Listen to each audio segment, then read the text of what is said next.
y un tema de, en ciertos casos, Bienvenido, bienvenido, querido Vicente.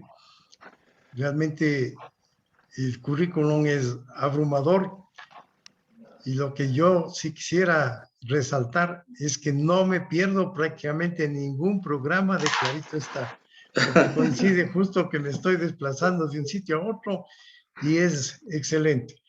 No, solamente para que puedas tener una idea, pues aquí nos está acompañando el coronel Luis Vaquero, exgerente de Expoflores, Juan Simón Barea, que son lo mismo que Carlos Ábalos, Gina Villamar, pues que son miembros del directorio, lo mismo que Patricio Urieta, expresidente de ANDE, también nos está acompañando, el economista Marco Flores, Isabel Villamarín, ella es presidente de la Asociación Cristiana de Empresarios de Guayaquil. Bienvenida, Isabel. Un gusto, pues, tenerte acá. Es nuestra filial, digámoslo así, en Guayaquil. Igualmente está Alejandro Pinto, Marcelo Chiriboga también, que es miembro de nuestro directorio, Blanca Silva, Luis Sánchez, que es un reconocido empresario en el sector agrícola y ha tenido muchas funciones. Está Carlos Julián Trueba, Santiago Sánchez, María Dolores Ceballos, Andrés Villasís, que es nuestro director de Relaciones Públicas y compañero mío en la maestría que tenemos en el INCAE, Elenita Arias, también está Luis Paredes, un directo miembro de nuestra organización, está también economista María Teresa Feró de Guayaquil, Ernesto y algunas otras personas que se van sumando. Bueno, para comenzar, yo quería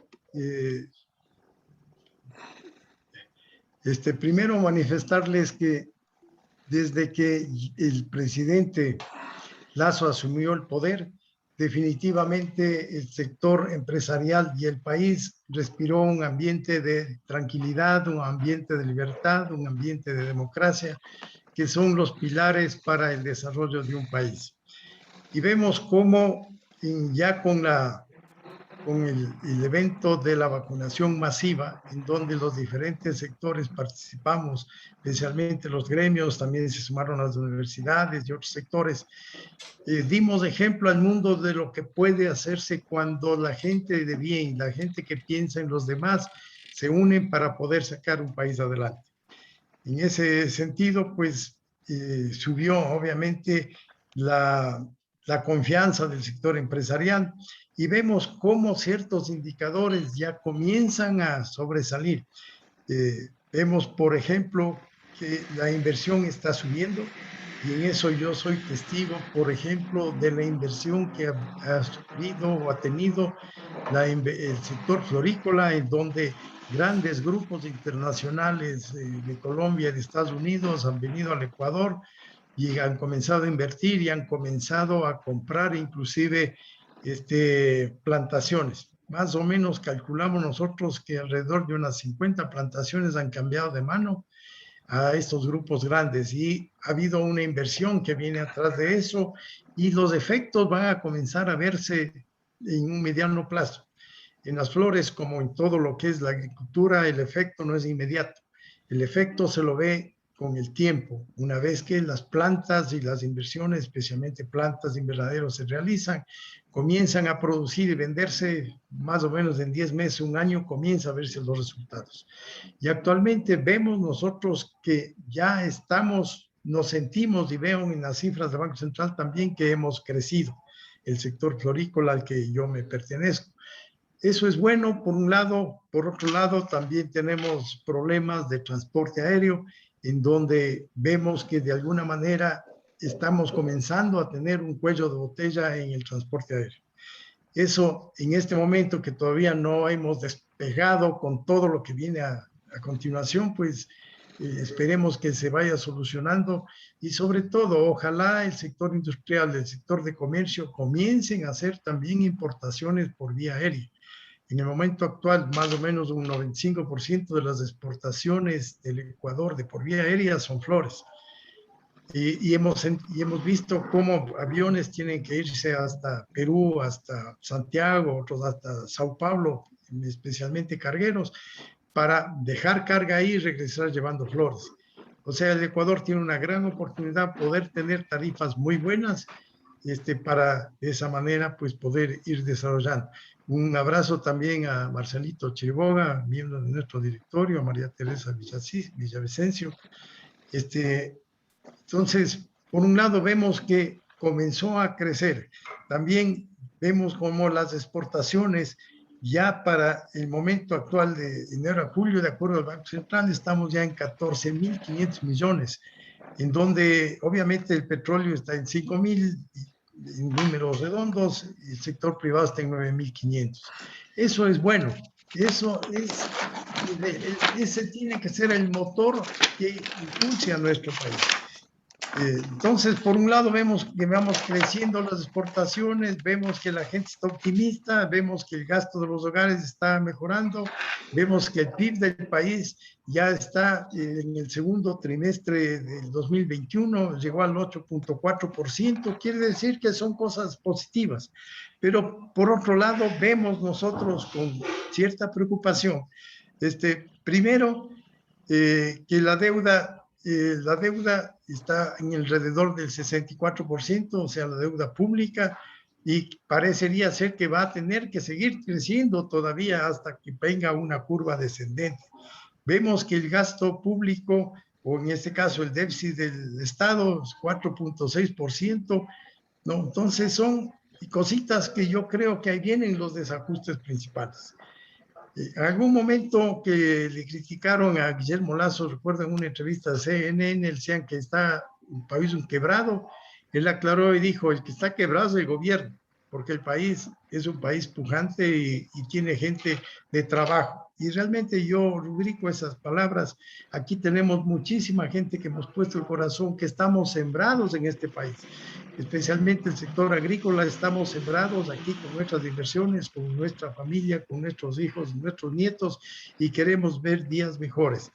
Entonces, ahí vienen los grandes desafíos. ¿Cómo generar empleos? Si es que el sector privado no entramos nosotros a apoyar, o en este caso vemos que hay una ley de oportunidades de trabajo o laboral, vemos que está en este momento, yo diría, en el limbo. Entonces, son cosas que nos invitan a pensar y decir, bueno, ¿cómo salimos de este atolladero? ¿Qué luces podemos tener? Adelante, mi querido Vicente, disculpa si me extendí de alguna manera. Perdón, un punto de orden. A todos les invito a hacer preguntas vía el chat del Zoom, por favor. Adelante, Vicente. Bueno, a ver, muchísimas gracias por la invitación. La verdad, el público es de un nivel que poco le asusta al pobre conferencista, el nivel del público, pero haremos lo más que pueda. Y encima más, porque yo me muevo con comodidad en el mundo de los números, de los datos económicos. Y si bien voy a tocar datos y números, me quiero meter en un mundo que no es tanto el líquido en el que me suelo mover bien como pez en el agua. Me quiero meter un poquito también en el tema de la filosofía y de las ideologías en economía. Pero a ver, vamos un poquito retrocediendo a donde creo yo que están los mayores problemas económicos del gobierno, si ustedes quieren, que a su vez rebotan hacia todo el Ecuador. Y yo escribí hace poco un artículo que se llamaba La madre de todos los desequilibrios. Y yo argumentaba ahí, y sigo convencido de eso, que el mayor problema de la economía ecuatoriana es que tenemos un gobierno deficitario. Eso es, como yo veo, el problema inicial de la economía ecuatoriana. Y los gobiernos deficitarios son sumamente dañinos, porque al final acaban contagiando su desequilibrio a todo el resto de la economía. Entonces, el problema es que el Ecuador tiene un gobierno deficitario desde el año 2009, todos los años. Del 2009 hasta el 2021, todos los años el sector público ha gastado más dinero del que tenía. ¿Y cómo se cubre ese hueco? Muy sencillo, endeudándose.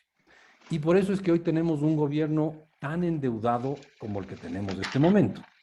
Solo para que ustedes vean, en el año 2009, antes de que empecemos con esta locura de gastar más de lo que teníamos, la deuda del gobierno era unos 10.000 millones de dólares. 10.000 millones de dólares. Y después de 14 años de gastar más plata de la que tiene el gobierno, la deuda ha subido a 65.000 millones de dólares más o menos. Y lo trágico es que, al menos este año y el próximo, va a tener que seguir endeudándose para achicar aunque se ponga a achicar el déficit, el gobierno tiene que seguir endeudándose.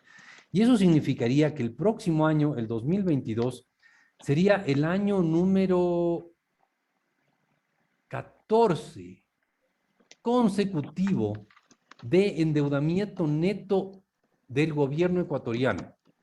Eso significa que hemos vivido durante 14 años, o bueno, vamos a haber vivido durante 14 años, más allá de nuestras posibilidades, gastando con un gobierno que gasta más de lo que tiene. ¿Cuál es el problema de tener un gobierno que gasta más de lo que tiene? Bueno, tiene un montón de efectos negativos. El gobierno, al haber gastado tanto, le volvió caro al Ecuador. En los años de más gasto, el Ecuador tuvo mucho más inflación que los países vecinos, por ejemplo. En el 2008 tuvimos una inflación de casi 10%, cuando el resto del mundo tenía inflaciones negativas o inflaciones muy, muy bajas. Cuando el gobierno gasta tanto dinero, jala a mucha gente de alto nivel, a mucha gente con altos niveles de educación, les jala hacia el gobierno y por lo tanto se les roba al sector privado. Eso también tuvimos en ese periodo. Bueno, por eso sería cuando el gobierno gasta mucho simplemente, pero cuando el gobierno gasta más de lo que tiene, empieza a distorsionar la economía para alimentarse de lo que necesita. Es más, yo escribí otro artículo que le mandé también a Ernesto que se llamaba El gigante hambriento. Y yo decía, imaginémonos que estamos pues en la clásica película esa de ciencia ficción, del mundo utópico en el cual todo es bonito, todo es tranquilo, todo es alegre, pastoril, bucólico, y de golpe aparece un gigante y el gigante está muerto de hambre. Y el gigante no es que sea bueno o malo, simplemente está con hambre y empieza a atacar y destruir todo con tal de alimentarse. Un poco eso es lo que pasa cuando tenemos un gobierno desfinanciado. Y el gobierno desfinanciado se produce porque queremos que el gobierno gaste mucho y no le damos suficiente alimento al gobierno. Y por ahí empieza el problema, ¿no? En que le ponemos muchas obligaciones, pero le ponemos poco financiamiento a ese gobierno. ¿Y qué hace un gobierno en el Ecuador cuando está desfinanciado? Bueno, sube impuestos, sí, pero no lo suficiente porque evidentemente sigue desfinanciado. Empieza a sacarle fondos a la seguridad social. La cantidad de recursos que el gobierno le sacó a la seguridad social para financiarse es enorme. Empieza a sacarle recursos al Banco Central. La cantidad de plata que el gobierno le sacó al Banco Central es impresionante. ¿Con qué objetivo? Con el único objetivo de cubrir ese enorme hueco que tenía, de cubrir el hambre de este gigante que lo que quiere es sobrevivir y pagar las cuentas que tiene pendientes. Ese es el problema de tener un gigante, como yo digo, desfinanciado, un gigante con hambre. Y, por ejemplo, el gobierno quiere atender a los familiares de los afiliados del IES, pero no tiene plata para hacerlo porque tiene un déficit. ¿Qué hace? Distorsiona más todavía la economía al encargarle a la seguridad social que pague la atención médica de los familiares de los afiliados sin que tenga ningún ingreso adicional. Y eso lo hace porque está desfinanciado y eso es el mayor desequilibrio que produce el gobierno ecuatoriano en la economía ecuatoriana. Entonces, nos ha producido un montón de desequilibrios el tener un gobierno desfinanciado y ahora muchas de las soluciones para el país pasa por reducir ese déficit. ¿Por qué? Porque el tener el gigante adecuadamente alimentado en el tamaño adecuado le va a dar al país un montón de oxígeno. Por ejemplo, el gigante hambriento, el gobierno desfinanciado, le saca plata al Banco Central. Y con eso lo que hace es quitarle respaldo a la dolarización, le debilita la dolarización.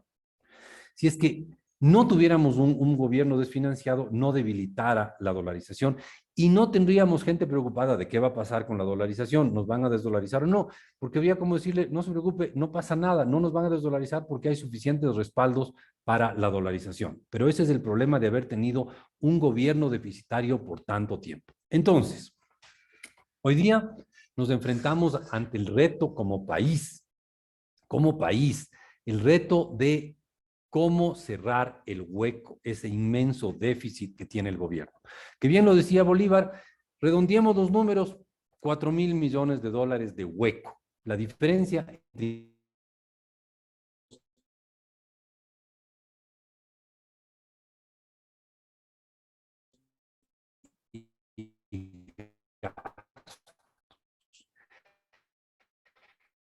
¿qué podemos hacer para cerrar ese hueco?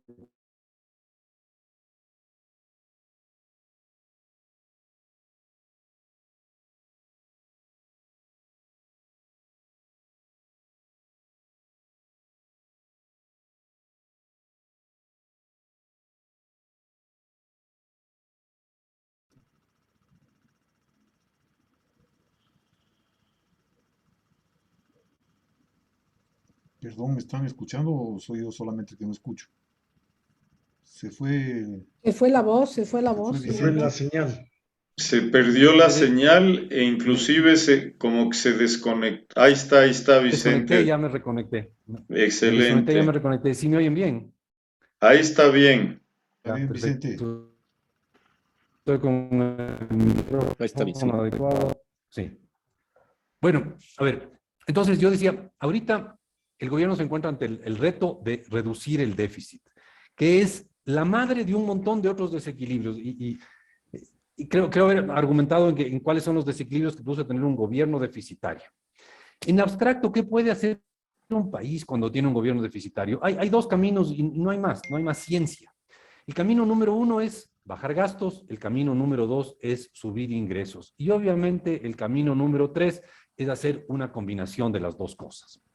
Y si es que uno ve el acuerdo que se ha firmado con el Fondo Monetario, es un acuerdo que primero le va a dañar la fama al Fondo Monetario, totalmente. Porque el Fondo Monetario, que tiene la fama de ser un ogro perverso y malvado, ya no va a poder seguir manteniendo esa fama. Porque es un acuerdo que lo deja al Fondo Monetario como una institución casi bondadosa. Y lo digo en serio. Les puedo pasar porque ya está en serio. Te mando más tarde, Ernesto, si quieres, el acuerdo con el Fondo Monetario que ya es totalmente público, ¿no? Y por otro lado, a ver, refleja una confianza impresionante del Fondo Monetario en el Ecuador, o no, más bien, en el gobierno ecuatoriano. ¿Por qué? Porque tenemos que cerrar un hueco de 4.000 millones de dólares. Eso es, en números redondos, ese es el gran reto. Y el plan es cerrar bastante más de 3.000 millones en reducción de gasto y bastante menos de 1.000 millones en aumentar ingresos. O sea, de las tres opciones, que es bajo gastos, subo ingresos o hago una combinación, se va por una combinación en el cual se prioriza enormemente la reducción del gasto y es una parte la que se cubre por aumento de ingresos. Y lo impresionante aquí es que el Fondo Monetario está de acuerdo en esa propuesta. Porque históricamente el Fondo Monetario no hubiera aceptado una propuesta así. Porque es una propuesta basada en una promesa. En la promesa del gobierno de hacer una reducción de gastos en los próximos 3 años. Y el Fondo Monetario no le solía creer al gobierno ecuatoriano y ahora sí le creyó. ¿Por qué le creyó el Fondo Monetario al gobierno ecuatoriano? Podríamos discutir largamente, pero el hecho es que el Fondo Monetario está de acuerdo con que firmaron un acuerdo con el Ecuador en el cual el matar este tema del déficit se da en buena parte por una reducción de gastos en 4/5 de la reducción tengo que volver a revisar un poco más en detalle el acuerdo con el fondo, pero 4/5 partes del hueco se cierra por reducción de gastos y 1/5 parte se cierra por aumento de ingresos. Ahí estoy poniendo a la reducción de los subsidios a los combustibles como reducción de gastos. Es importante, ¿no? Porque los subsidios a los combustibles, lo que hacen al reducirse el subsidio, se está reduciendo el gasto, entonces estoy reduciendo el gasto del gobierno. Entonces, más o menos 3,3 puntos porcentuales del PIB, o sea, algo más de 3,000 millones de dólares, se va a hacer por reducción de gastos y unos 700 millones de dólares, 0,7% del PIB para ser exactos. Esto estoy dándoles datos bien redondos, bien redondeados de lo que logré revisar del acuerdo con el Fondo Monetario. Se va a hacer por un aumento de impuestos. Y sobre todo hay que hacer un aumento de impuestos para cubrir huecos del próximo año, sobre todo. El 2022 va a ser un año en el cual se necesita más ingresos del gobierno para cerrar este hueco. Y eso significa que el Fondo Monetario nos va a permitir cerrar este año. A ver, eso significa que el Fondo Monetario está de acuerdo con el plan que propone el Ecuador, que es un acuerdo basado en una fuerte reducción del gasto y en realidad, un pequeño aumento de impuestos. El Fondo Monetario está de acuerdo con ese plan y por eso está dispuesto a financiarlo y lo va a financiar este año. Ya hubo un desembolso de cerca de 700 millones, 700 o 800 millones y en diciembre hay otro desembolso de una cantidad similar. En total, en este año se desembolsan 1.500 millones de dólares, que es deuda que hay que pagar a futuro. Y con esto nos quedan 1.000 millones más que el Fondo Monetario podría desembolsar el próximo año. Y para el 2023 se espera que haya caído lo suficientemente el déficit como para que ya no necesitemos un financiamiento del Fondo Monetario. Entonces, esto es un plan interesantísimo que el viejo Fondo Monetario, el Fondo Monetario y de cuadrado, nunca lo hubiera aprobado. Hoy lo aprueban y aprueban que el Ecuador, o sea, le creen a la palabra al gobierno ecuatoriano de que va a ajustar así el déficit fiscal. Y eso es una extraordinaria noticia, porque eso significaría que Vicente, para el próximo año tendríamos un gobierno equilibrado fiscalmente. Adelante, Ernesto. perdona que te interrumpa. Algo como que no está bien con tu señal de internet porque a ratos como que se pierde un poco la señal, de pronto es tu ubicación en relación al módem o algo así. Voy a hacer un cambio de red, me voy a cambiar a otra red, ojalá mejore así. Denme un segundo, tal vez algo y vuelvo a entrar. Una red con el Fondo Monetario.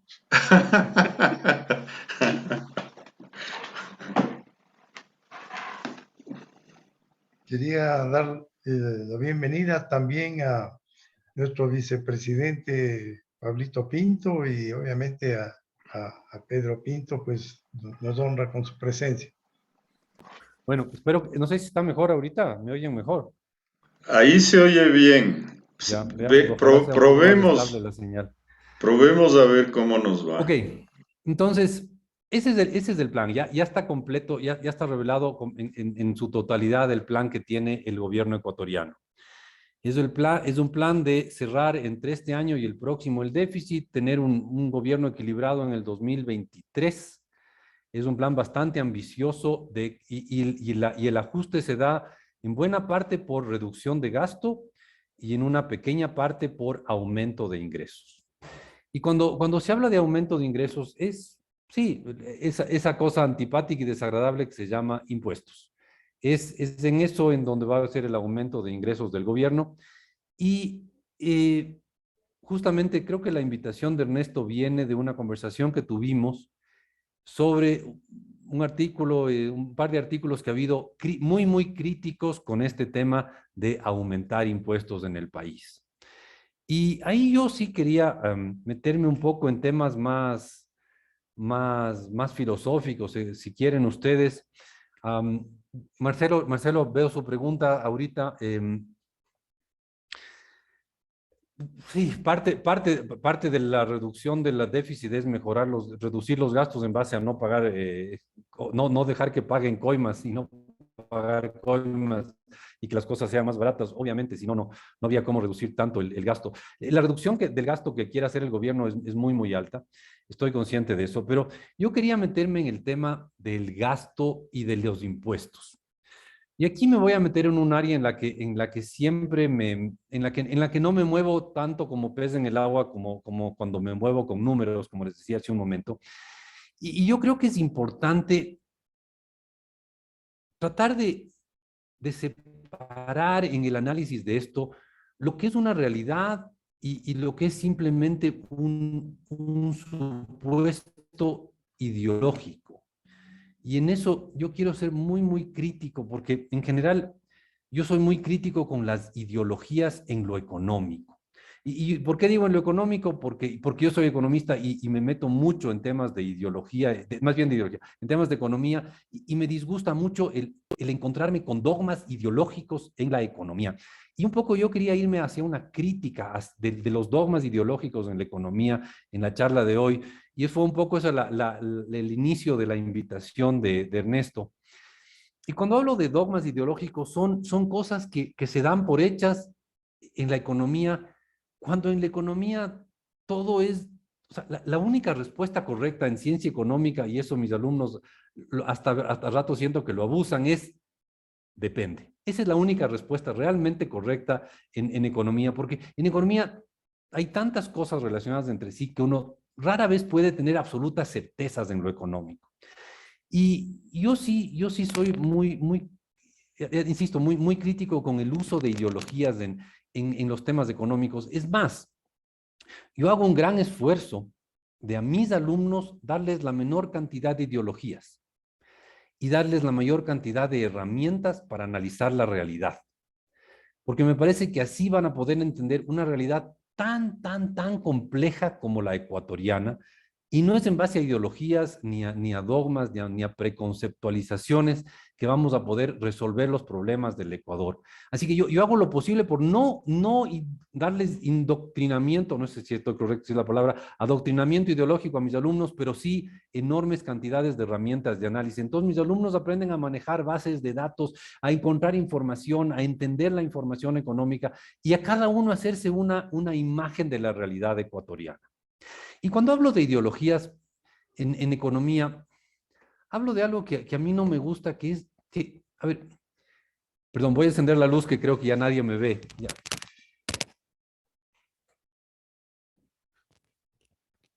Si ya estoy hablando de cosas medio turbias, peor todavía si es que ni siquiera me ven. Entonces, cuando uno ve la gente que tiene ideologías marcadas y dogmas en economía, uno se encuentra a ver, no, voy a proceder un poquito. Las ideologías en muchas áreas, pero yo me quedo específicamente en lo económico, a veces son una herramienta que nos simplifica la vida.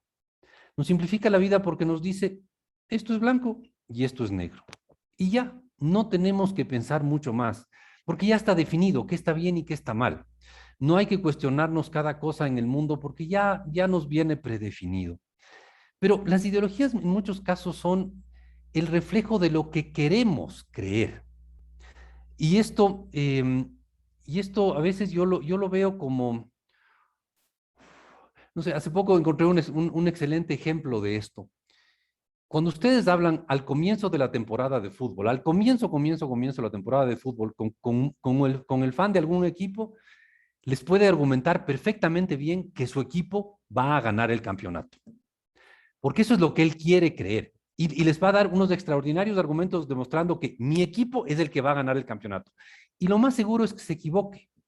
Primero, porque predecir el futuro es muy difícil. Y segundo, porque lo que dijo es lo que él quería creer. Él estaba dando los argumentos de que el técnico, de que el jugador, de que el defensa, de que el delantero, etcétera, etcétera, porque eso es lo que él quería creer, que su equipo iba a ganar el campeonato. Y por eso nos daba unos argumentos espectaculares de que su equipo iba a ganar el campeonato. Y normalmente se equivoca porque es lo que quería creer. Entonces, al final yo veo que muchas de las ideologías económicas reflejan lo que la gente quiere creer. Y, por ejemplo, Y en esto he sido yo muy, muy crítico con la gente de la Revolución Ciudadana. ¿Por qué? Porque en la gente de la Revolución Ciudadana yo veo que hay una dosis alta de un deseo o de un disgusto con las injusticias. Y la gente de la Revolución Ciudadana sí ve la realidad ecuatoriana y ve que hay muchas injusticias y entonces tiene un deseo de cambio que uno puede entenderlo muy bien. Pero al mismo tiempo, en la misma gente uno encuentra una buena dosis de envidia. Y si ustedes se ponen a ver qué ideología tenía Rafael Correa, al final así rasquen, rasquen, rasquen bastante para atrás. Y el hombre tal vez, al comienzo al menos, tenía un deseo de un cambio en la economía, un cambio en el país, ¿ya? Él veía muchas injusticias y quería que cambien, pero al mismo tiempo había una buena dosis de envidia. Yo creo que había una buena dosis de envidia hacia el rico. Y junten las dos cosas y van a encontrarse la explicación perfecta de lo que era la Revolución Ciudadana y su forma de ver el mundo, ¿no? Esa mezcla de un deseo legítimo de cambio, pero al mismo tiempo una dosis de envidia hacia el rico. Y si ustedes juntan las dos cosas, van a entender la ideología de la Revolución Ciudadana, porque eso es lo que sentía esa gente, una mezcla de disgusto con la realidad, pero también un disgusto con la gente que tenía dinero. Y luego yo veo en la otra orilla completamente, yo veo gente que tiene un profundo amor por la libertad. Los famosos libertarios tienen un profundo amor por la libertad, eso sí es verdad, pero en las propuestas que hacen, uno también encuentra una buena dosis de egoísmo, de decir, oye, yo no quiero que sea mi plata la que financie al gobierno. Y nadie encuentra que el gobierno podría ser una herramienta para expresar la solidaridad con los otros. Y yo creo que eso es uno de los temas que nos estamos olvidando en muchas áreas del diseño de la política.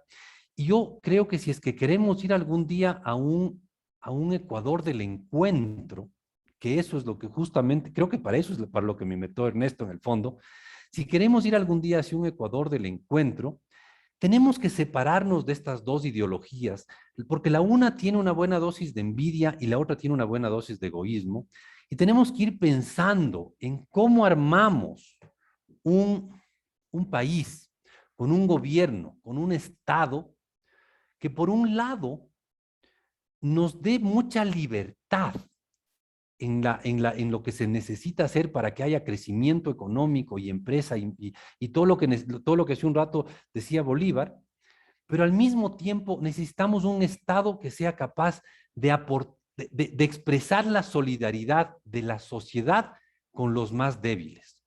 Porque entre otras cosas, solamente si logramos tener un Estado que realmente se preocupe por los más débiles, vamos a poder ganar un activo que es central para el crecimiento económico futuro, que es la paz social.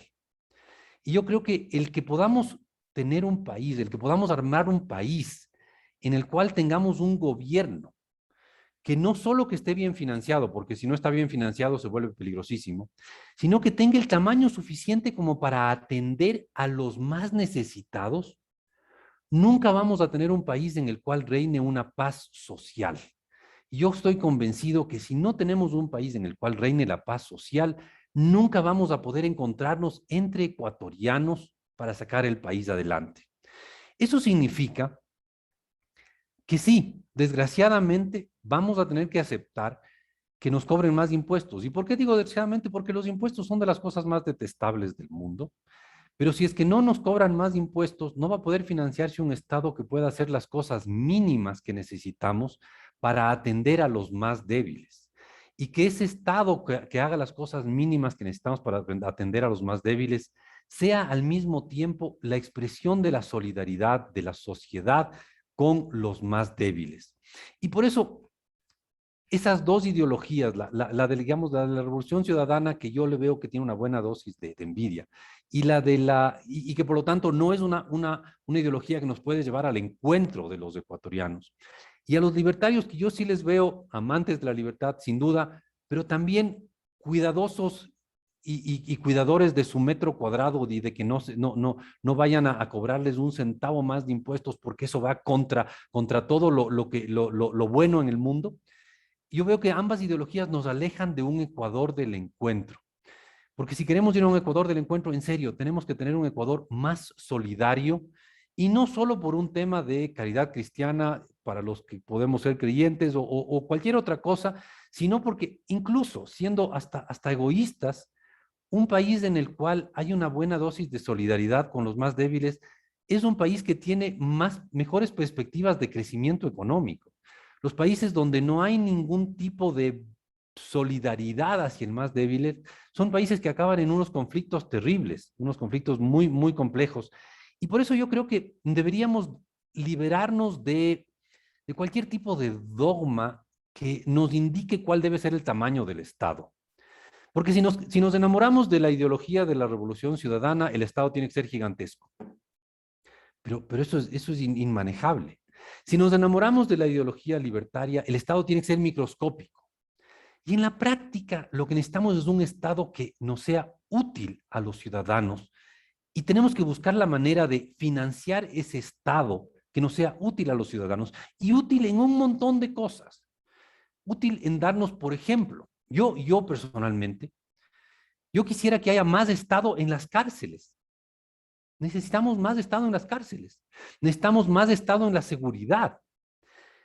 Y eso tiene que financiarse de alguna manera. Por otro lado, yo quisiera menos Estado en la economía. Yo no puedo creer que el Estado siga controlando precios como la tasa de interés. Yo no puedo creer que el Estado siga monopolizando el mercado de hidrocarburos. A mí me es difícil de entender que el Estado siga fijando el precio del banano. Es de esas cosas que me parecen absurdas. Que el Estado siga controlando todo lo que es del sector energético, o no todo, pero gran parte de lo que es del sector energético. Entonces, no es cuestión de que el Estado tiene que ser grande o chiquito. El Estado tiene que ser lo que los ecuatorianos encontrándonos definamos que nos puede ser útil al país. Y tenemos que, y eso nos llama a la acción, a lo que podríamos llamar, entre comillas, las élites, las gentes informadas, etcétera, etcétera. Porque lo que tenemos es que aportar al país a alejarnos de simplificaciones extremas de la realidad y poder ponernos de acuerdo los ecuatorianos en que necesitamos un Estado que cubra ciertas cosas básicas. Porque, por ejemplo, si el Estado deja de dar servicio de salud, primero tendríamos un montón de enfermedades que no tenemos ahora. Y yo sé que la salud del Estado es de mala calidad, pero tendríamos una revuelta social, porque hay mucha gente que necesita los servicios de salud del Estado. Entonces, no podemos dejar de pensar que la única manera de progresar es, por un lado, tener un gigante que no esté hambriento, por lo tanto esté alimentado adecuadamente, no sea deficitario, pero al mismo tiempo que haga todas las labores que requerimos del Estado.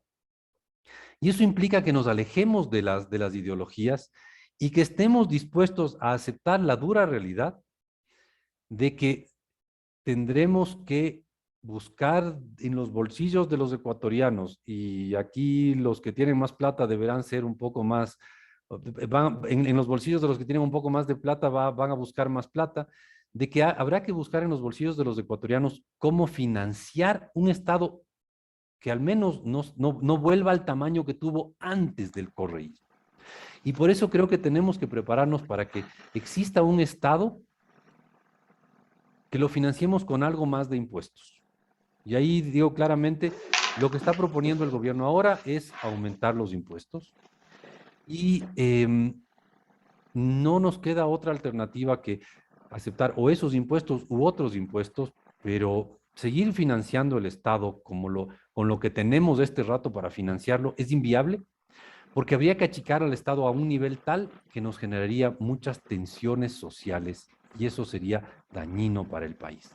Y si es que seguimos tratando de definir algo tan complejo, tan gris, tan en tonos de gris, en donde la respuesta adecuada siempre es depende, como el tamaño del Estado. El tamaño del Estado es un tema que no deberíamos definirlo por una visión ideológica de hasta aquí está bien y desde aquí está mal. No.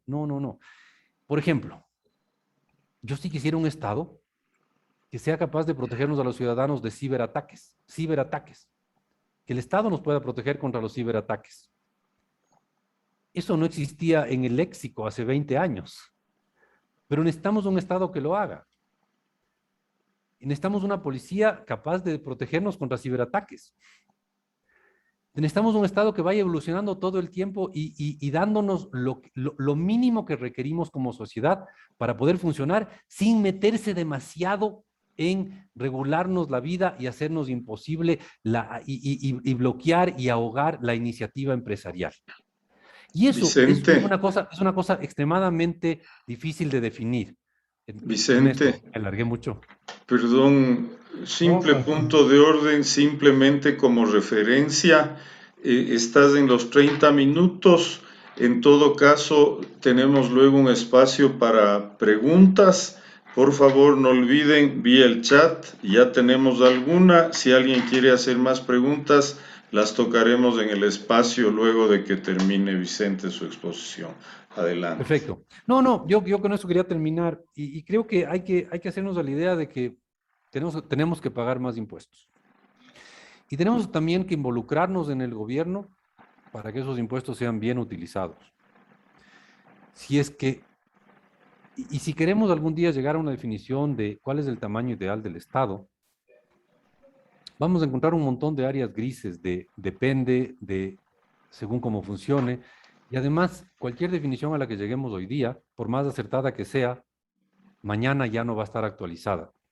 Y vamos a tener una definición distinta de cuál será el tamaño ideal del Estado, porque mañana ya no habrá ciberataques, sino otras cosas que desconocemos y habrá que aprovechar al Estado para organizarse frente a eso o aprovechar al Estado para que nos defienda de eso, etcétera, etcétera.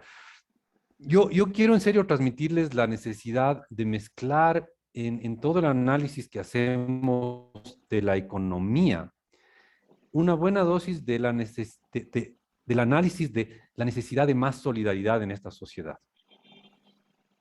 Necesitamos una sociedad que tenga un poquito más de solidaridad y necesitamos un Estado que sea la forma de expresar esa solidaridad y ojalá podamos nosotros ayudarle al Estado a que sea más eficiente en expresar esa solidaridad y no ponernos ciegamente a que nos cobren más impuestos.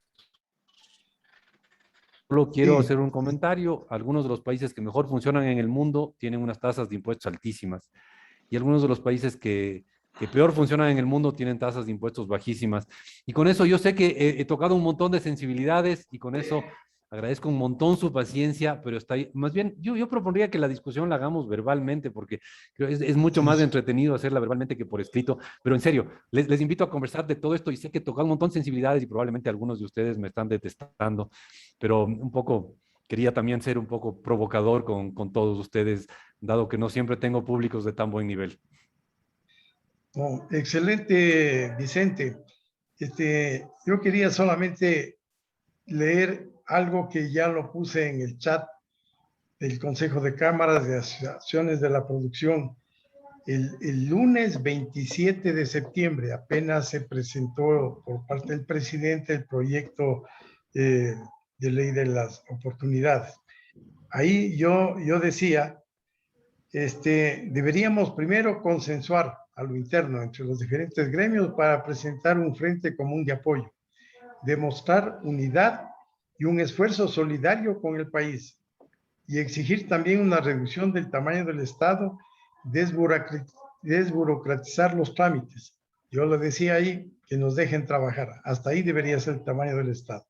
En la Asamblea está complicado, decía en esa época yo, su aprobación y corre el riesgo de una negativa devolución de la ley del Ejecutivo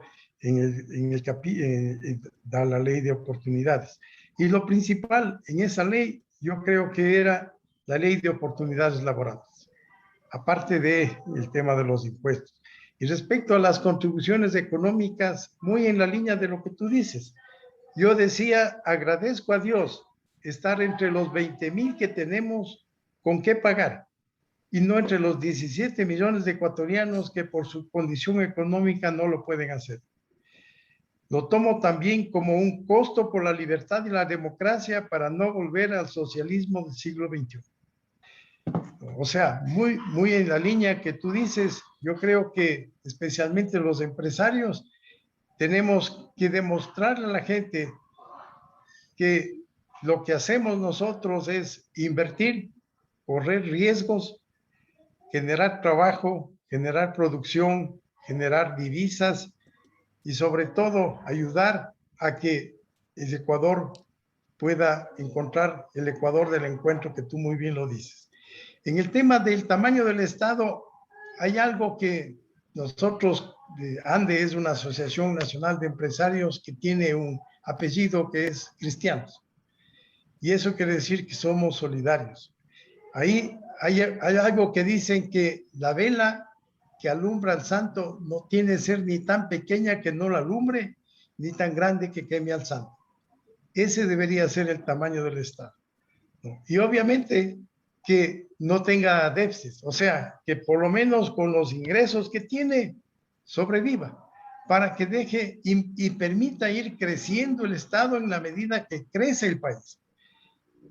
Porque si se va de un extremo al otro extremo, pues realmente es bastante complicado. Y aquí nosotros pues tenemos el gran desafío de la misma ley. Esta ley que de alguna manera ahorita está medio en el limbo, ¿no? Entonces yo, dentro de las diferentes alternativas, decía, tal vez la mejor alternativa para el presidente Lasso es retirar el proyecto y dividirle en dos. Uno para el tema laboral y otro para el tema económico. De esa manera le das una especie de triunfo pasajero a la Asamblea. Y ahí sí le presionas para que los temas importantes y de fondo sí se los saca adelante. Inclusive por el Ministerio de la Ley, si es que la Asamblea por su negligencia no lo puede tratar. Y ahí el mensaje sería que el presidente de alguna manera fue sensible con el criterio, en este caso, de otro poder del Estado, y que lo importante no es tanto la forma como el fondo. Y el fondo es que tengamos leyes que le permitan al Ecuador poder generar más trabajo y obviamente, pues de alguna manera, un aporte económico, reconociéndole que, como te digo, pues nosotros, por lo menos en el tema patrimonial, estamos entre los 20,000 que podemos pagar. Porque más triste es estar en los 17 millones de personas que muchas veces se juegan el día a día para poder sobrevivir. Sigamos con el diálogo, tal vez si tú quieres hacer algún comentario y si no, pues está abierto el diálogo. No, yo más bien me encantaría oír los comentarios de todos los presentes. No todos de una sola, pero vamos de uno en uno, si es que... Yo me lanzo a la palestra, Vicente. Te agradezco por realmente la pastilla que nos has dado, porque no es por echarte flores, pero realmente eres una persona muy profesional y tienes conocimientos amplísimos de la materia. Viendo así rápidamente los números, ¿no? ¿Qué es lo que pasa ahora? Y no soy un técnico en la parte de números del gobierno, pero sí me gusta estar informado un poco. Y si vemos así números rápidamente, vemos que la recaudación tributaria, es decir, la recaudación total neta desde de enero a agosto de 2020 a enero a agosto de 2021, subió de 7.651 millones a 8.344 millones. Esto significa un crecimiento de 9%, 9.1% anual. Y si es que vemos los mismos números en el resultado fiscal global neto, han crecido de menos 692 millones a 704 millones. Esto significa un crecimiento del 202%. Yo te preguntaba vía chat si es que esto no significa ya cierta luz de que el gobierno está haciendo bien las cosas, aunque el gobierno solamente ha estado 3 meses dirigiendo el país. No sé si estoy equivocado, Vicente. A ver, Y gracias nuevamente. bueno, mil gracias por las palabras tan gentiles. A ver, lo normal es que el gobierno tenga un superávit en los primeros 7 meses del año y un fuerte déficit en los siguientes 5 meses del año. Entonces, claro, los datos de enero a agosto tienen mucho de la época buena, ¿no? Sobre todo la primera mitad, a ver, en la primera mitad del año el gobierno tiene la recaudación de impuesto a la renta, perdón, en enero tiene el IVA de diciembre, que siempre es bueno, tiene la recaudación de impuesto a la renta y menos gastos. En el último, en la segunda mitad del año, tiene primero el 13º, el 14º, y todos los cierres de los contratos que típicamente se cierran en diciembre. Entonces, diciembre es un mes de pesadilla. O sea, yo supongo que los ministros de finanzas en diciembre no duermen, así de sencillo, porque es un mes de pesadilla. Los datos que usted nos da, sí, reflejan que hay una mejora, pero en realidad habría que comparar con lo que fue el 2019, ¿no? Donde la cantidad donde sí hubo más recaudaciones tributarias. Tuvimos un año terrible. A ver, yo más bien aquí me preguntaría, No, ¿por pero, qué? Vicente, primero no me Sí. trates de usted porque me siento viejo. Soy Juan Simón Barea nomás, no me trates de usted. O sea, me siento veterano. Hagamos una cosa, le digo Simón, pero uso la tercera persona. No le digo usted, pero le digo Simón, pero el trato de usted. Eh, no, Simón, más bien, muchas gracias. Estoy de Pero, a acuerdo, ver, estoy de acuerdísimo contigo, Vicente, que el fin del año inclusive para los empresarios privados, diciembre es monstruoso porque tienes que pagar el 13º, que es una carga mucho más grande que la que pagas en el 14º, que es mucho más pequeña. Pero y pagar a todo el gobierno, que son no sé cuántos miles de empleados, que ese es otro tema que algún rato tendríamos que conversar. Porque para bajar la carga del Estado, la única forma es sacar gente, o estoy equivocado, Vicente, no sé. no solo eso, pero tiene que haber una parte de eso. No, hay que reducir un montón de compras inútiles, volver más eficientes los procesos de compra, comprar lo mismo pero más barato porque no se están robando la plata, Ya. pero haciendo todo eso no es suficiente. Hay que reducir el número de funcionarios públicos y eso no va a ser simpático. Y eso es lo que el gobierno está proponiendo. O sea, en el acuerdo con el Fondo Monetario no lo dice, pero lo que pude leer en las pocas minutos que tuve tiempo, pero no van a cuadrar las cifras si es que no se reduce el número de empleados públicos. O sea, el acuerdo es muy bueno porque le deja mucho espacio al Ecuador de decidir cómo hace el ajuste, pero el Fondo Monetario, y en eso yo estoy de acuerdo 100% con el Fondo Monetario, ve, el gran problema de la economía ecuatoriana es un gobierno desfinanciado. De ahí viene un montón, es como un cáncer. El gobierno, no grande o chiquito, el gobierno desfinanciado es el cáncer que le contagia al resto de la economía. Tendríamos una seguridad social mejor financiada si el gobierno estuviera mejor financiado. Tendríamos un banco central con más reservas si el gobierno estuviera financiado, ¿no? De ahí es donde vienen todas las distorsiones. Y el asunto es reducir esto, pero simple y sencillamente esto no va a cuadrar si no hay una reducción de empleados públicos. Ahora, eso debería el sector privado también felicitar un poco al gobierno por una decisión como la que ha tomado. Si es que uno ve el plan es un plan ambicioso de achicar el Estado. Y eso me da la impresión de que ha habido un par de colegas míos, opinólogos, como les digo yo, que somos muy críticos con el gobierno en este tema y me parece que no es justo. Me parece que no es justo porque lo único que vieron hasta ahora es, yo voy a subir un tanto ahí de impuestos. Ok, ¿por qué va a subir mi impuestos? Y un montón de gente que, en mi opinión, con una actitud bastante egoísta, protestó por qué van a subir un tanto ahí de impuestos. ¿Que dónde está el sacrificio del gobierno? Ok, acaba de hacerse público el acuerdo con el Fondo Monetario. Este es el sacrificio del gobierno, este es el sacrificio del sector privado. No suena tan loco que se distribuya de esa manera el achicar este cáncer que tiene un montón de metástasis, que es el déficit fiscal. No sé si es que le podríamos dar la palabra a Sí, Isabel Isabel, Villamarín. Isabel, por favor, Levantó la adelante. mano. Gracias, Vicente. Disculpa la molestia. Sí, No, mira, Simón, más bien, pues voy a hacer un esfuerzo. Simón, qué gusto haberte contestado a la pregunta. Gracias, Vicente. Adelante, Isabel. don Simón, qué gusto también saber de usted. Bueno, en Qué todo gusto, caso, qué Vicente, gusto saludar a me Isabel. pareció muy, me pareció muy esa idea que esquematizaste de la visión egoísta y la visión envidiosa, ¿no? Pero es importante que ya haya una mirada que ponga a la persona, y es lo que hacemos los empresarios cristianos aquí en cada una, o por lo menos lo intentamos genuinamente hacer en cada una de nuestras empresas y en nuestros emprendimientos, que pongan a la persona en el centro y el bien común en el horizonte, que propondían que haya una transformación social definitivamente para nuestro país, ¿verdad?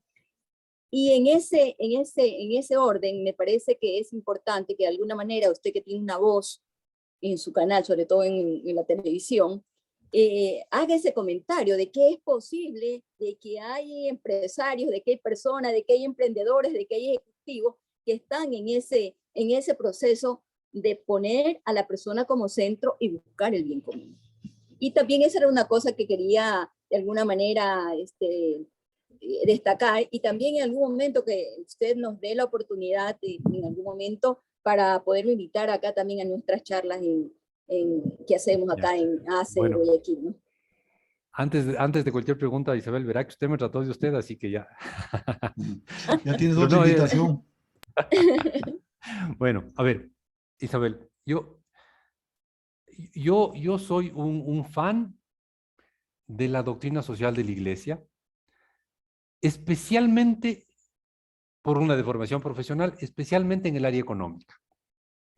Y la doctrina social de la Iglesia, en lo económico, se basa en tres grandes columnas. La número uno es, o no sé si están numeradas, en tres columnas. La primera, la voy a soltar yo, es la libertad económica. Si usted se pone a leer el compendio de la doctrina social de la Iglesia, y aquí creo que está Pablo Pinto, que es la persona que me llevó a leer la doctrina social de la Iglesia. Muchas gracias, Pablo. Me cambió un poco la vida leer eso. Si usted se pone a revisar la doctrina social de la Iglesia, defiende muchísimo la libertad económica de las empresas responsables, obviamente, pero que sin libertad simplemente se mata la creatividad. Básicamente, y se mata el buen uso de los recursos, si no hay libertad económica. Primera columna, yo le puse el número, primera columna, libertad económica. Segunda columna, solidaridad. Si no hay solidaridad, no tendremos paz social. Y después quisiera volver un momentito al tema de solidaridad y paz social. Y tercera columna, la subsidiariedad, que es, si es que una familia puede hacer algo, ¿para qué lo va a hacer? ¿Para qué se va a meter el municipio en eso? Si no lo puede hacer, bueno, que se meta el municipio. Si el municipio puede hacer eso, ¿para qué se va a meter la provincia en eso? Y si es la provincia puede hacer algo, ¿para qué se va a meter el gobierno en eso? ¿No? La subsidiariedad, el dejar que la gente más pequeña resuelva el problema. Pero hay problemas de acción colectiva que simplemente no los puede solucionar ni la familia, ni la parroquia, ni el municipio, y tiene que ser solucionados por el gobierno. Vean ustedes, sin un gobierno como el que tuvimos, como el que tenemos, como el que tuvimos desde mayo hasta el mes pasado, no hubiéramos tenido un proceso de vacunación tan espectacular. Sí, el gobierno nos involucró, nos enamoró, nos llevó a que todos le apoyemos y eso, pero al final fue el gobierno el que nos coordinó a todos los ecuatorianos para vacunarnos. Y la plata que se usó ahí fue en su abrumadora mayoría plata del gobierno. Sí, muchas empresas, instituciones como la universidad donde trabajo yo, pusieron los algodoncitos y el alcohol y el local y todo, pero al final la vacuna, que era lo caro, la pagó el gobierno, ¿no? Entonces, sí, ahí necesitamos entender, y eso fue un acto de enorme solidaridad del gobierno, porque eso beneficiaba más que nada a los más pobres. Entonces, esas tres son las grandes columnas que deberían sostener un sistema económico como yo lo veo. Y no es un tema ideológico, es un tema, porque además no estoy diciendo hasta aquí la libertad y desde aquí la solidaridad. Al contrario, un sistema en el cual hay mucha solidaridad puede ser un sistema económico más libre. ¿A qué me refiero? Imagínense ustedes que tuviéramos un gobierno que les da un subsidio directo a los discapacitados y les apoya y les ayuda a los discapacitados. Con eso podríamos liberar a las empresas de la obligación de contratar a discapacitados. Pero les obligamos a las empresas a hacer algo que el Estado no puede hacer porque el Estado no tiene suficiente financiamiento para hacerlo. No sé si me explico. Habría más libertad para las empresas si tuviéramos un Estado más solidario con los más débiles. Y eso es un tema que nosotros no siempre es obvio, ¿no? Pero un sistema con más solidaridad hacia los más débiles podría ser un sistema mucho más libre en lo económico. Por ejemplo, si tuviéramos algún sistema de seguro de desempleo Si pagáramos de alguna manera a los desempleados para que no se mueran de hambre, podríamos tener un sistema laboral mucho más liberal, en el cual no haya tanto pago por despidos. Pero ¿por qué? En parte, ¿por qué es tan inmenso el pago por un despido en el Ecuador?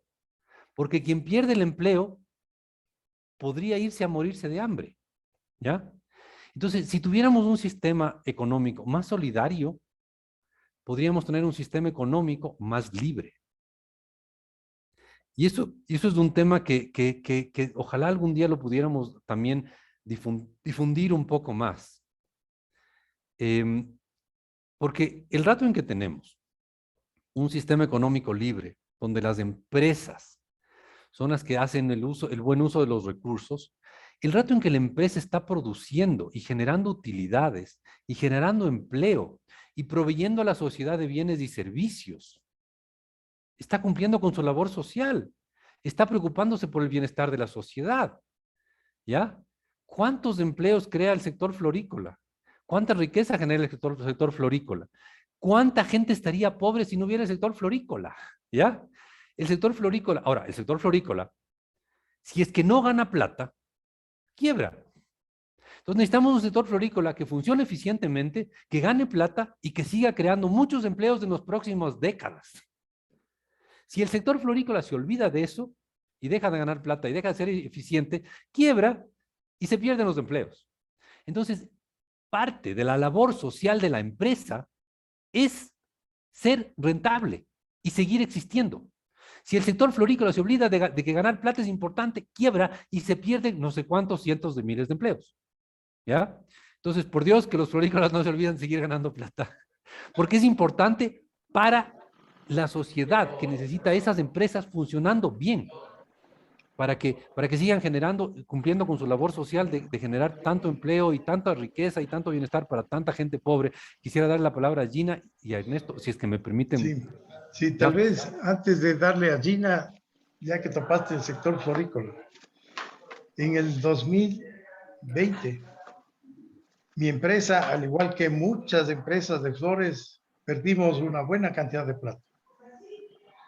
Sin embargo, algunos colegas se acogieron al artículo 166.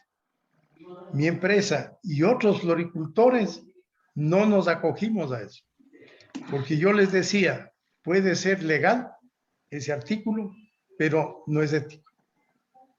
¿Cómo le vas a una persona, a la más pequeñita de la cadena de una empresa, que son los trabajadores en sí?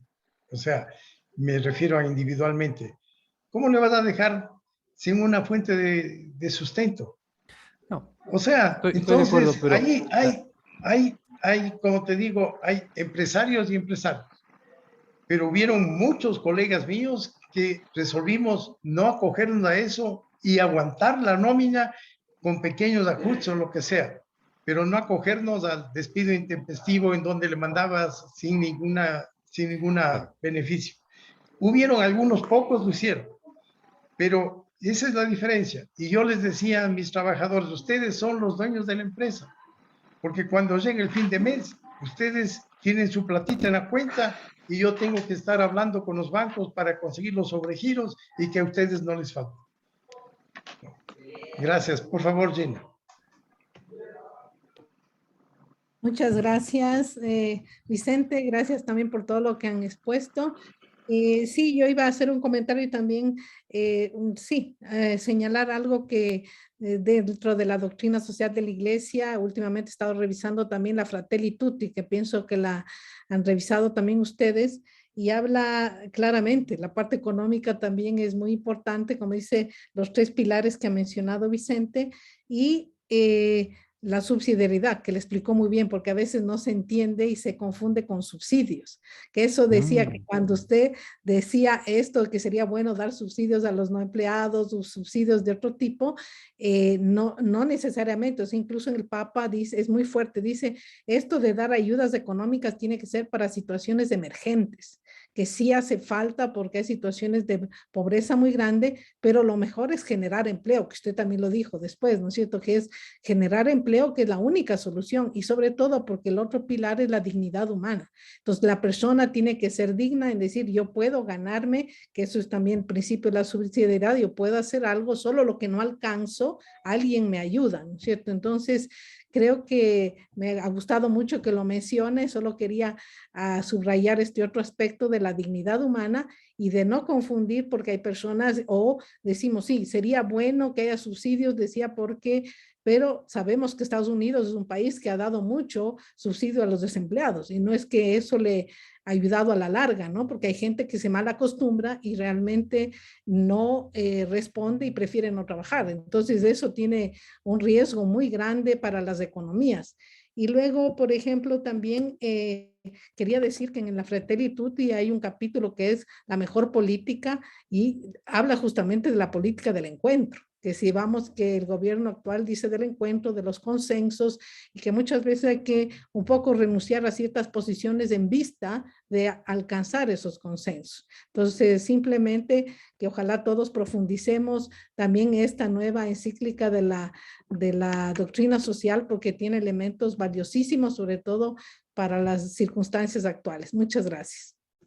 Voy a decir algo que puede sonar un poco arrogante, pero si yo fundara un Gracias, partido Gina. político, voy a decir algo que puede sonar un poco arrogante, Gina, pero si yo fundara un partido político hecho en base a lo que yo creo, en la parte económica copiar lo que dice ¿cómo se llama? El manual de la doctrina social de la iglesia, porque me parece que dice justo o sea, me encanta lo que dice. Y claro, estos tres pilares son centrales, ¿no? Libertad económica, con solidaridad y con subsidiariedad, que no es dar subsidios. Los subsidios pueden ser, si es que son bien dados y bien organizados, una expresión de solidaridad. Y si son abusados, si son mal utilizados, pues una expresión de corrupción. Sí, es verdad. Yo no, por lo tanto, yo no voy a decirle que los subsidios son buenos o malos, sino que depende cómo los use, ¿no? Si usted da, yo por ejemplo, a ver, ¿ustedes creen que era obvio que iba a ganar Lazo en las elecciones? Después de tan tremenda crisis, ¿no era obvio que iba a ganar lo opuesto a Lenin Moreno? Isabel, yo le invito a Isabel le invito al partido. A ver, ¿ustedes creen que era obvio que iba a ganar eso? Después de tan tremenda crisis, la gente típicamente desprecia al gobierno y de turno y busca lo más opuesto. Pero no, ganó Lazo. Y hay un pequeño factor que quizás pasó desapercibido para mucha gente. El gobierno anterior gastó una fortuna en aumentar el bono de desarrollo humano. Y eso hizo que un montón de gente no caiga en la pobreza más extrema. Sí, no es que evitó que sean pobres, pero evitó que esa gente caiga ya en una pobreza extrema, que tengan algo para sobrevivir y al menos que tengan la sensación de que el gobierno está haciendo algo por mí, que alguien me está ayudando a que yo no me muera de hambre, ¿ya? $50 no necesariamente cambian el destino de una persona, pero pueden ayudarle a que no se muera de hambre literalmente y que al menos sienta que hay un poquito de solidaridad en la sociedad. Yo estoy convencido y no tengo no se me ocurre cómo comprobarlo, pero yo creo que ese aporte del gobierno, ese aumento, fueron $1.000 millones, algo así lo que se gastó el gobierno en aumentar el bono de desarrollo humano. Yo creo que eso fue un efectivo antídoto para cierto tipo de discursos que se basan en decirle a la gente pobre, a ti nadie te quiere. Yo sí, vota por mí, porque a ti nadie te quiere. Pero resulta que el gobierno sí le quiso y le dio un apoyo, ¿ya? Y entonces ese discurso de a ti nadie te quiere, yo sí te quiero, perdió un montón de piso. Ernesto, que levanta la mano. Sí, bueno, hasta que se conecte Ernesto, yo también me sumo al partido político que tú propones. Definitivamente yo creo que en el Ecuador lo importante es gente que hable desde el corazón, gente que lo diga sinceramente, gente que lo demuestre. Y yo vi en la pandemia, cuando hablé con mis trabajadores, les dije, aquí tenemos varias opciones. Uno es lo que han hecho las otras empresas. Otro es, nos ajustemos un poquito todos y vamos adelante. Y la gente me dijo, ingeniero, cuente con nosotros. Nosotros comenzamos y nos vamos a esforzar y vamos a apoyar. Un poquito nos sacrificamos todos y salimos. Y eso debe hacer el gobierno, porque tú decías una gran verdad. Los empleados públicos son mejor pagados que los privados. Y eso pasó en la época correísta. Entonces, ¿qué es lo que pasa? Que obviamente, pues si yo quiero un empleo, digo, no, pues mejor me meto en la parte pública y voy a estar muy bien. Tal vez el nivel de gastos, el nivel de sueldos son los que están un poquito altos. Por eso es que el Ecuador está perdiendo competitividad. No, y yo estoy de acuerdo, no se puede fijar precios del banano o de la leche o de cualquier otro producto del maíz. No se puede. Si yo con flores no estoy pidiendo que el Estado me ponga un precio. A mí me cuesta 24 centavos producirlo y aquí en el país vendo en 5 centavos. Yo subsidio al país en 18 centavos porque mis ingresos los tengo afuera en donde puedo vender a 26 o 27. Y cuando se cae el mercado de afuera, nosotros también sufrimos y perdemos. Pero esa es la manera que nos ha obligado a nosotros a ser lo más eficientes que podemos. Tratar de eliminar los gastos superfluos y preocuparnos de ser lo más competitivos y demostrarle al mundo que tenemos seriedad sobre todo. Yo creo que cuando tú cumples un pedido con el cumplimiento, la seriedad y la calidad, es la única manera en donde un país pequeño o un productor que tiene mayores costos con el concepto de estrategias de diferenciación, es la única forma como tú puedes competir contra la agresividad de los colombianos, contra los holandeses que tienen la técnica y lo mismo los israelitas. Es la única forma como nosotros hemos crecido porque nadie nos ha estado subsidiando nada. Hemos tenido nosotros que formar nuestros propios clústeres que nos han permitido demostrarle al mundo que sí se puede y a los ecuatorianos que sí podemos hacer. Y eso ha sido el ejemplo para que vengan brocoleros, mangueros, y los de Pitahaya y otros sectores, ya viendo el ejemplo de las flores. Yo creo que ese para mí es el principal ingrediente que ha dado las flores, es que la gente tenga optimismo y crea en su país y crea que sí podemos competir, que el mundo es difícil, la competencia es difícil, pero uno tiene que ponerle ganas de ponerle optimismo. Gracias. Me toca, creo. Estaba como anfitrión. Estaba tratando de levantar la mano, pero no hubo manera. Parece que el anfitrión no puede levantar la mano. A ver, primero, me encanta oír de la relación y vinculación de nuestro conferencista con la doctrina social de la Iglesia. Así que desde esa perspectiva le extiendo una cordialísima invitación a Vicente Albornoz para que considere ser parte de ANDE. La doctrina social de la Iglesia es un elemento muy fundamental de la filosofía que practica ANDE. Así que, Vicente, para que lo consideres. ¿Usted no fue alumno de un curso de doctrina social de la Iglesia? ¿Perdón? ¿Usted no fue alumno de un curso de doctrina social de la Iglesia? Estuve inscrito y no me acuerdo por qué razón no. Yo era profesor ahí. Sí. Bueno, en todo caso, la invitación está extendida, porque necesitamos personas que comulguen con esa filosofía y sobre todo que practiquen esa filosofía. Necesitamos ir sumando gente, así que la invitación está planteada, Vicente, y ojalá la consideres. Voy a canalizar un par de preguntas que se han hecho en el chat y que convendría que sean contestadas, y voy a terminar con una que un poco sintetiza otras preguntas que se han hecho en el chat. La primera es de Patricio Isurieta. Dice: Vicente, ¿cuál es tu opinión de incluir a las personas que ganan de $2,000, 24,000 al año? ¿Es realmente un golpe a la clase media? Primera pregunta. Segunda pregunta de Marcelo Chiriboga. Vicente, ¿el impuesto patrimonial que está siendo planteado es realmente redistributivo o es más bien confiscatorio? visto bajo el punto de vista de la solidaridad que tú planteas. Termino con una pregunta que sintetiza otras del chat.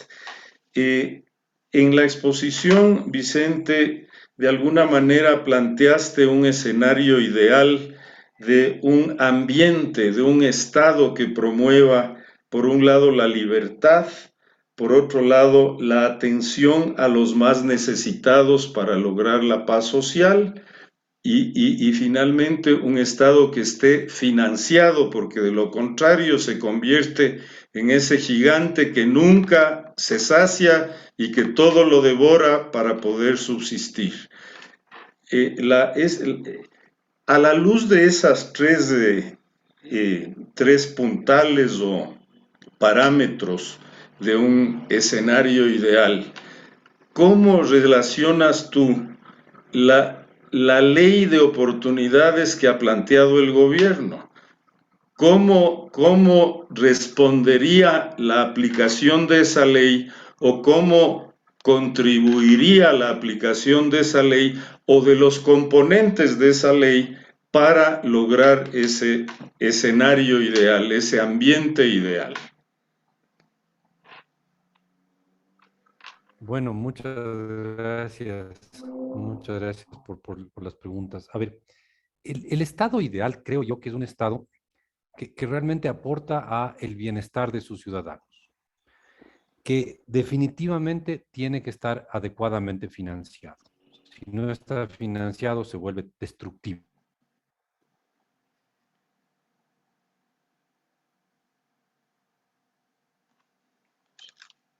Ahí se interrumpió. ¿A qué me refiero? Yo quiero más policías. Yo quisiera que haya más policías en el Ecuador. Quiero más seguridad, pero no quiero un estado policial.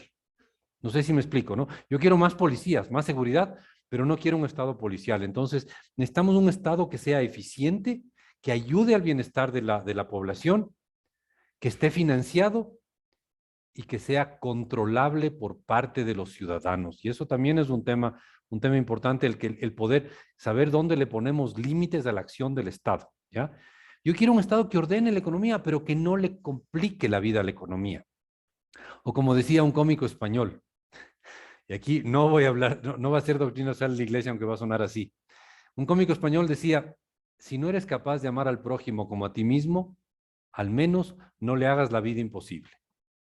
Entonces necesitamos un Estado que al menos no nos haga la vida imposible. Ya, fantástico, si es que tiene grandes políticas, etcétera, etcétera, pero que no nos haga la vida imposible. Y eso es un tema bien difuso de medir, ¿no? O sea, ¿cuánto es eso? ¿Es del 22% del PIB? ¿Es del 30% del PIB? No, por ahí no está. Está en la capacidad de organizarnos y de organizar un Estado eficiente, ¿no? A ver, el tema de los impuestos es un tema muy antipático. Todos los impuestos son confiscatorios, todos. Nos quitan un poco de nuestra plata, nos la quitan. Claro, a cambio de eso obtenemos ciertas cosas. Obtenemos un Estado financiado, que ya es bastante. Obtenemos una serie de servicios. Obtenemos diferentes cosas. Entonces, yo no conozco ningún impuesto bueno. Yo creo que todos los impuestos son males necesarios para financiar el Estado. No conozco un solo impuesto bueno. Ya es un tema ahí de pasémosle un poquito más hacia acá o hacia allá, el peso de esto, pero alguien tiene que soportar este peso. Y quien gane más de $2,000 está en la gente que mejor gana de este país. O sea, esa es la verdad. Tenemos un país donde la abrumadora mayoría gana bastante menos de $400. ¿Ya? Donde el 70% de la población económicamente activa gana menos de $400. Entonces, ponerle impuesto a eso es ponerle impuesto a la clase media, tal vez, pero te des a ellos, a la clase media un poco, a la clase media alta otro poco más, a los ricos otro poco más todavía, ¿no? Y sí, yo no conozco un solo impuesto bueno, excepto los impuestos contra el tabaco, cosas por el estilo, pero que son impuestos que atacan ciertos malos vicios, digamos. Pero yo no conozco un solo impuesto bueno. El IVA no es bueno, el IVA no es bueno, el impuesto a la renta no es bueno, el impuesto a la renta a las empresas no es bueno.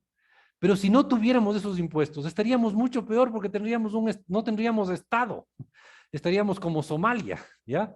Entonces, para mí no hay un solo impuesto bueno, excepto el del cigarrillo y cosas por el estilo, pero la alternativa es peor.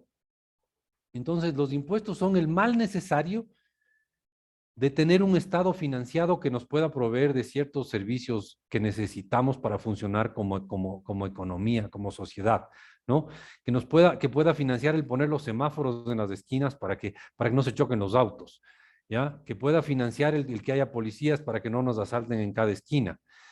Y claro, somos los ciudadanos los que tenemos que involucrarnos en el Estado para que el Estado no use esa plata que nos cobra a nosotros o que no nos cobra a nosotros, se endeuda y les cobrará a las siguientes generaciones, pero en todo caso necesitamos los ciudadanos involucrarnos en el Estado para que ese dinero que nos cobra a nosotros lo use de la mejor manera. Y eso es un reto complejo, ¿no? Eso es un reto complejo, pero no por eso, no porque es un reto complejo vamos a decir, no, cancelemos el Estado, desaparezcamos del Estado y simplemente pues que el mercado lo haga todo. No, porque el mercado no puede hacer todo. El mercado no hubiera podido vacunar a tantos ecuatorianos.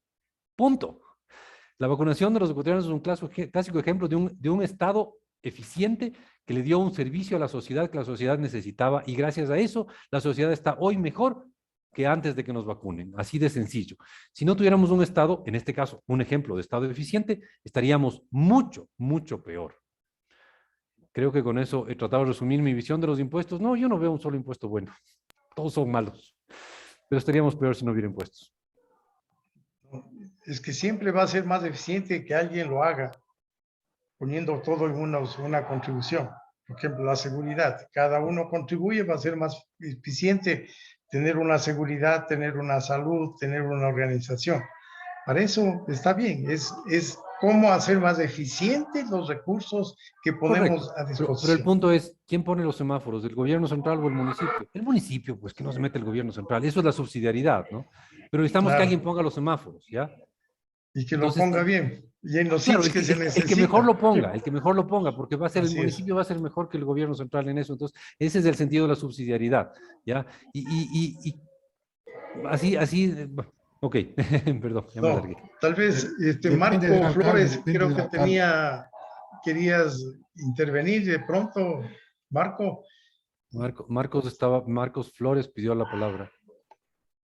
Sí, buenas noches con todos. Vicente, gracias. Creo que coincidimos con todos prácticamente en que tenemos una calidad de conferencista espectacular. Su trayectoria y su experiencia así lo dicen.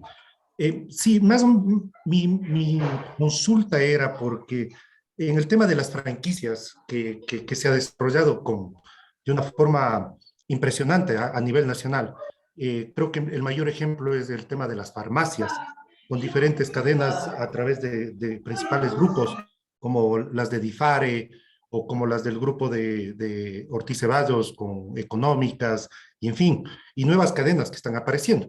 Hoy, por ejemplo, nace una nueva franquicia que prácticamente yo ya estoy siendo parte de esa, que es una tienda de ferreterías a nivel nacional. Entonces, estas franquicias lo que vienen es apoyar a la generación de empleo. Cada ferretería tiene un promedio de 3, 4, hasta 5 empleados, con un promedio de ventas de 50,000 a 80,000 dólares por cada una, generando y propiciando que se haga una inversión de parte de personas que a lo mejor antes fueron empleados. Caso el mío, yo trabajé para un banco, ahora estoy dedicado a los negocios. Con Bolívar hemos coincidido en algunos puntos en el tema florícola y ahora en la parte ferretera que estoy inmiscuyéndome.